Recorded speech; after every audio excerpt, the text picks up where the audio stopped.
এখানে 2% জমি নিয়েই সে জমি খাচ্ছিল এনামুল, তারপরও এই জমিটা চেঞ্জ করতে চাইছিল অন্য একটা জায়গা দিয়ে।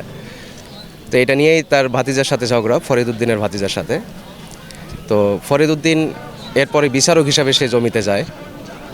যাওয়ার পরে বিচারক হওয়ার পরে যখন বলল ফরিদউদ্দিন ভাই যে তোমরা থামো, গ্রাম্য হিসাবে আমরা সবাই বসে আমরা বিচারটা করে ফেলবো, কার কোথায় সমস্যা।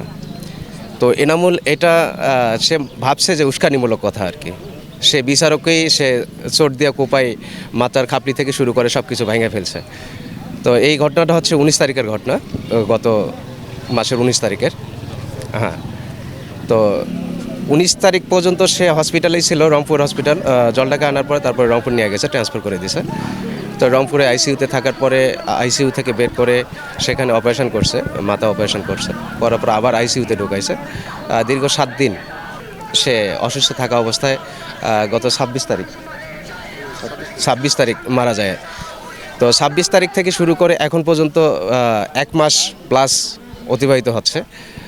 পুলিশ প্রশাসন থেকে কোনো কিছু আশা অনুরূপ কোনো কিছু পাইনি, গতি পাইনি এই কেসটার।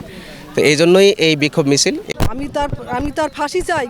আমার স্বামী যে মারি ফেলেছে, কবরে রাখছে, আমি ওইটা চাই, ফাঁসি চাই। আইনগত ব্যবস্থা চাই আমরা। আমি তার ব্যবস্থা চাই, ফাঁসি চাই। তার বউ এরকম বিধবা হোক, আমাকে যে বিধবা। নতুন এবং ফিরে আসা গ্রাহকদের জন্য নগদে চলছে ক্যাশব্যাক সহ প্রতিদিন হাজারো উপহার জেতার সুযোগ। হবে আশা আর ফেরা, সারপ্রাইজ সেরা। বানাচ্ছি তার বউ এরকম বিধবা হোক। আইন তো এখন 1.5 মাস পার হয়ে গেল, কোনো তো আইন নাই। রোগ তো যেহেতু ধরা পড়েছে, 4জন আসামি, একজন ধরা পড়ে, 4জন আসামি, একজনও তো ধরা পড়েছে না। আজ 1 মাস গত হয়ে গেল, তখন আসামি হাজির হলেন। এনাকে তৃতীয় পক্ষ হিসেবে ডাকে নিয়ে গেছে, নিয়ে যে একটু উনি যে জুলুম করতেছে, খনি যে জুলুম করতেছে, এদেরকে কিছু বলার জন্য।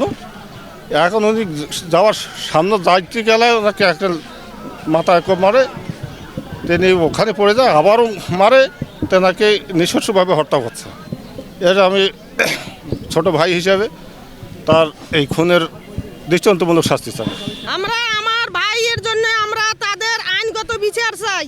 আমরা অন্য কিছু চাই না, আমরা আইনগত বিচার চাই। আমরা জনগণ সবাই বলতেছি, আমরা সবার কাছে অনুরোধ, আমরা আইনগত তার বিচার চাই।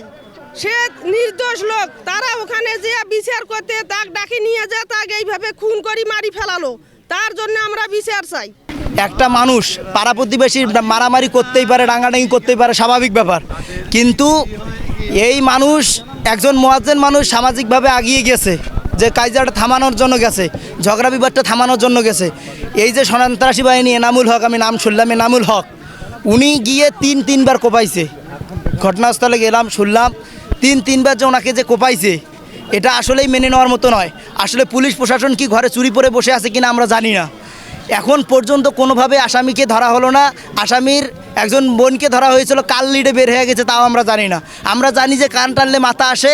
আমরা এই প্রতিবাদে ওদের একটা ফ্যামিলি মেম্বারকে ধরলে আসামি এমনিতেই চলে আসতো।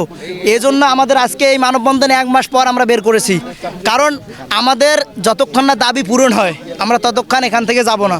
তো উনি ঝগড়া মিটমাট করার জন্য যান। যিনি হত্যা করেছেন ইনাম সাহেব, ওনাকে হত্যা করেছেন, এটাই সত্যি।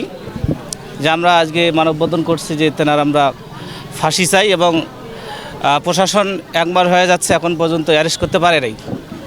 এবং আমি এটাও বলতে চাই যে আসামির পক্ষে কে কে কাজ করেছে, যে কোনো দল হোক না কেন, আমরা শুধু এই মহাজ্জেন সাহেবকে যিনি হত্যা করেছেন, যে কোনো দল ওনার পেছনে কাজ করুক না কেন, আমরা তাদেরও বিচার চাই, এবং তাদেরকেও আমরা প্রশাসনকে বলবো তাদেরকেও যেন ধরা হয়।